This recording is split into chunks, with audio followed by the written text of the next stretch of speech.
What if the most powerful navy on Earth could destroy missiles, sink ships, and strike enemy bases, yet still fail to control a single narrow stretch of water? What if the most important battlefield in a modern war is not a city, a mountain, or a military base, but a 21-mile wide passage of ocean where a decision made by a handful of commanders can move energy prices around the entire planet? This is the story of the Strait of Hormuz. Not just a waterway, not just a shipping route, a strategic character that has shaped wars, economies, and military decisions for decades. Because in 2026, the world discovered something uncomfortable. The Strait of Hormuz is not simply a place where wars happen. The Strait of Hormuz is a weapon. And the question facing the United States military is not whether it can destroy Iranian military assets. It can. The real question is, can any military truly control a battlefield where geography itself fights back? On a satellite image, the Strait of Hormuz looks almost insignificant.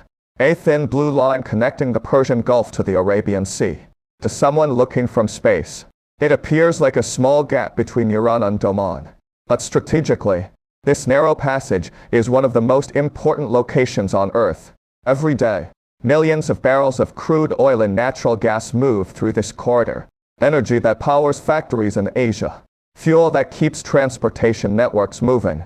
Resources that influence inflation, markets, and national economies thousands of miles away. A anchor passing through Hormuz is not just carrying oil. It is carrying geopolitical power. And that is why every military planner understands one simple reality. Whoever can influence Hormuz can influence the world economy. But here is the first contradiction. The Strait of Hormuz is extremely valuable. Yet its greatest power does not come from the side that controls the most ships. It comes from the side that can threaten the movement of those ships. And for decades, Iran has understood this better than almost anyone. The geography itself created the battlefield. The Persian Gulf is not an open ocean. It is a confined maritime environment filled with narrow channels, coastal missile positions, islands, and shallow waters. For a traditional naval power, this creates a problem. Aircraft carriers, destroyers, and advanced warships are designed for open-water dominance. But Hormuz is not an open ocean battlefield. It is a maze, a place where small weapons can create strategic consequences far beyond their size. On one side sits Iran's coastline, thousands of kilometers of territory containing missile batteries, naval bases, drone facilities, and fast attack boat units operated by the Islamic Revolutionary Guard Corps. On the other side sits Oman and the United Arab Emirates, a region where global energy infrastructure meets military competition. The strait is where geography transforms weakness into leverage. And that is the first lesson of Hormuz. A smaller military does not always need to defeat a stronger military. Sometimes it only needs to make victory too expensive. For decades, American naval doctrine has been built around a powerful idea: control the sea. The United States Navy developed unmatched carrier strike groups, nuclear submarines, advanced aircraft, and global logistics networks. The message was clear. If a conflict moved onto the ocean, American power could arrive. But Hormuz created a different kind of challenge. Because the problem was never simply destroying Iranian forces. The problem was reopening the waterway. And those are two completely different missions. Destroying a target is a military task. Creating safe movement through a contested environment is a strategic ask. The difference between those two missions would define the entire 2026 conflict. The war began with a dramatic opening. In February 2026, a massive American and Israeli air campaign struck Iranian command structures, air defense systems, and military infrastructure. The strikes achieved what air campaigns are designed to achieve. They created damage. They disrupted command networks. They changed the balance of power. But then Iran made a move that changed the entire battlefield. It did not attempt to defeat the United States in a traditional naval battle. It did something far more calculated. It targeted the system around the battlefield. Iran announced restrictions on shipping through Hormuz. Mines appeared in maritime routes. Commercial vessels faced attacks from drones, missiles, and small boats. The message was not, "We will defeat your navy." The message was, "We can make this waterway dangerous enough that nobody wants to use it." And this changed everything. The world initially focused on explosions, images of burning ships, missile launches, military aircraft crossing the sky. But the part most people missed was this. The Strait of Hormuz was never only a military target. It was an economic pressure point. A single disrupted shipping route created uncertainty across global markets. Thousands of miles away, traders watched energy prices move. Insurance companies calculated new risks. Shipping companies reconsidered routes. Governments began asking a question with no easy answer. How much military power does it take to guarantee economic stability? Because a missile strike is visible. A delayed shipment is not. But both can change the world. The United States responded first with air power. The initial strategy was built around a familiar American advantage: precision strikes, aircraft, surveillance, long-range weapons. The assumption was simple: remove the threat, and the waterway reopens. But here's the problem. Hormuz was not a target. It was an environment. And environments cannot always be destroyed. They must be controlled. In March 2026, American forces launched operations designed to suppress Iranian naval threats. Aircraft hunted fast attack boats. Helicopters searched for drone launch sites. Intelligence aircraft monitored Iranian movements. The technology was extraordinary. Above the Gulf, surveillance systems created a constantly updating picture of the battlefield. Inside command centers, operators tracked ships, aircraft, and signals moving across the region. A modern military was watching almost everything. But watching is not the same as controlling. And this became the central contradiction of Hormuz. The United States could see the battlefield. But could it guarantee the battlefield would stay open? The answer became more complicated. Iran's strategy was built around uncertainty. Fast boats could hide among civilian traffic. Mines could remain underwater long after being deployed. Coastal missiles could threaten ships without requiring a traditional naval battle. Cheap drones could force expensive military responses. The weapon was not always the object being launched. The weapon was the uncertainty created afterward. Every captain had to ask, was that vessel civilian? Was that radar signal a threat? Was that channel safe? A battlefield built around hesitation is a different kind of battlefield. And this changes how wars are fought. By April, American planners recognized that air power alone was not solving the problem. The strategy changed. The Strait of Hormuz became the center of a larger military pressure campaign. The United States began moving toward a maritime containment strategy. Not an invasion. Not a traditional naval war. Something more complicated. A system designed to pressure Iran from multiple directions. Military force, economic pressure, intelligence operations, diplomatic negotiations, all connected around one objective: restore confidence that ships could move through Hormuz. This was when the strait itself became the hero of the story. Because every decision now revolved around it. Carrier groups moved closer. Surveillance aircraft increased operations. Naval forces prepared for escort missions. Mine-clearing capabilities entered the region. The United States was no longer fighting only Iran's military. It was fighting the environment Iran had created. The strait had transformed from geography into strategy. But the next development revealed an even deeper problem. Because bringing more American power into Hormuz created a new contradiction. The United States had the world's most powerful navy. But the more valuable the battlefield became, the more expensive every mistake became. A carrier strike group represents overwhelming military power. But it also represents a massive strategic investment. Every ship, every aircraft, every sailor, every decision carries consequences far beyond the battlefield. The question was no longer, can America strike Iran? The answer was obvious. The question became, can America create lasting control without becoming trapped by the cost of maintaining it? By mid-April, the United States had begun assembling one of the largest naval concentrations seen in the region in years. Carrier strike groups entered the theater. Destroyers moved into position.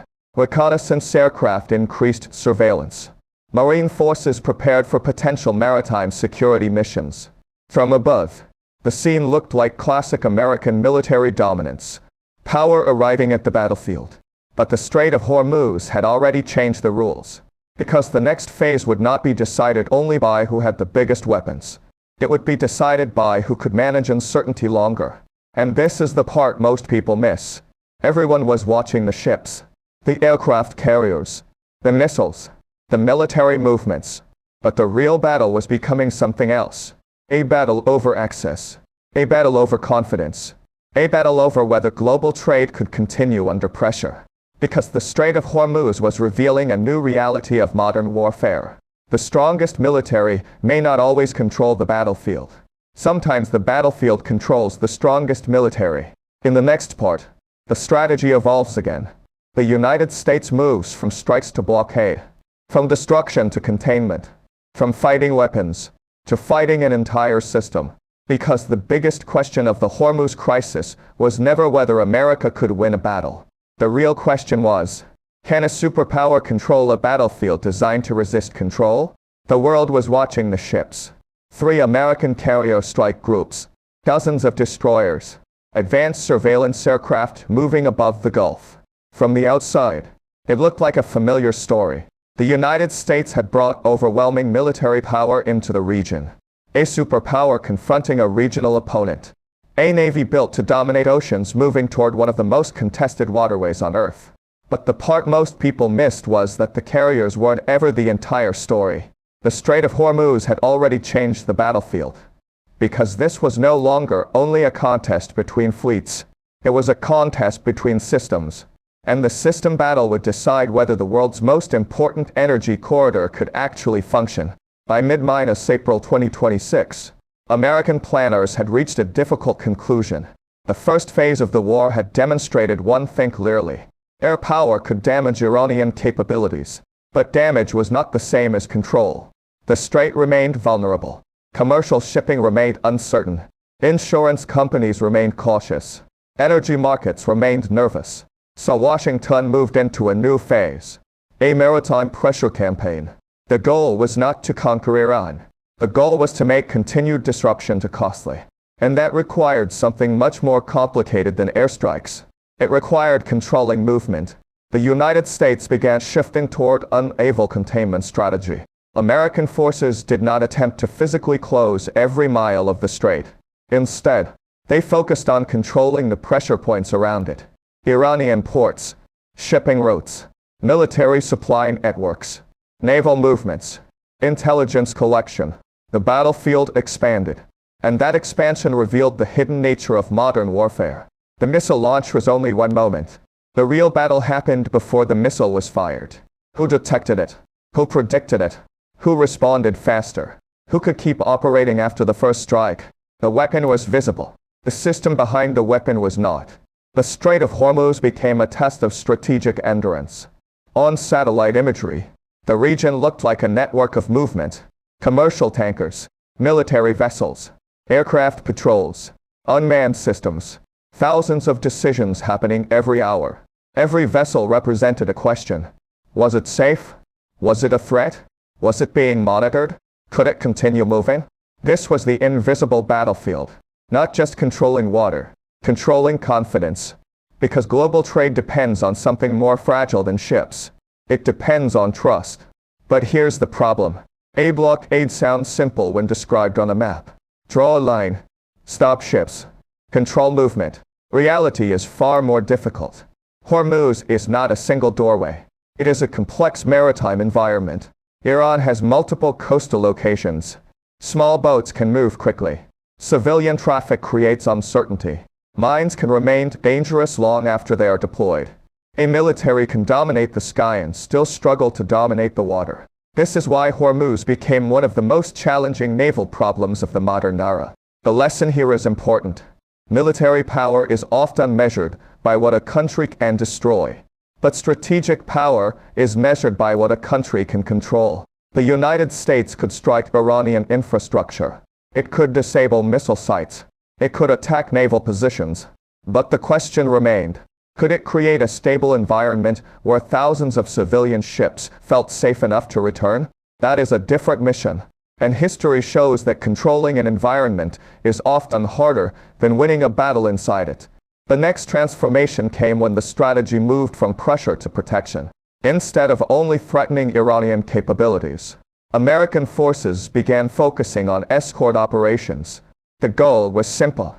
If ships were afraid to move alone, American power would move with them. Warships would become shields. Aircraft would become eyes. Surveillance networks would become warning systems. The United States was attempting to turn uncertainty back into confidence. But Iran had a different advantage. It did not need to win every engagement. It only needed to create enough doubt. This was where technology changed the equation. Cheap drones became one of the most important tools in the conflict. A small unmanned aircraft costing a fighter jet could force a response from systems worth millions. A low-cost weapon could create a high-cost decision. That imbalance became one of the defining features of modern warfare. And Hormuz demonstrated the pattern clearly. The future battlefield would not only belong to the side with the most expensive platforms. It would belong to the side that could combine cheap tools with intelligent strategy. But the biggest challenge was hidden beneath the water. Mines. For centuries, naval mines have represented one of the simplest and most effective methods of controlling maritime movement. They are cheap, they are difficult to detect, and they create danger long after the battle ends.